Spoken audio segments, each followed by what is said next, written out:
John Calvin on Psalm 81, verses 7 through 9. Thou calledst in trouble, and I delivered thee. I answered thee in the secret place of thunder. I proved thee at the waters of Meribah. Selah. Hear, O my people, and I will testify unto thee, O Israel, if thou wilt hearken unto me. There shall no strange god be in thee, neither shalt thou worship any strange god. In your distress you called, and I rescued you.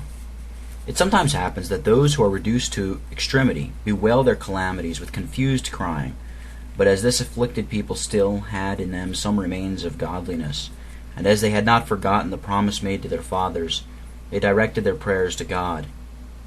Even men without religion, who never think of calling upon God, when they are under the pressure of any great calamity, are moved by a secret instinct of nature to have recourse to Him.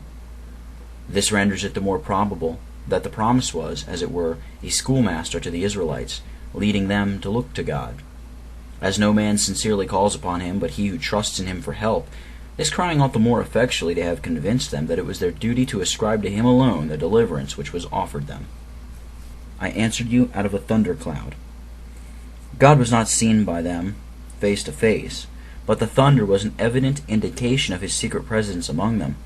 To make them prize more highly this benefit, God upbraidingly tells them that they were unworthy of it, having given such a manifest proof at the waters of Meribah, that they were of wicked and perverse disposition. Exodus 17, verse 7.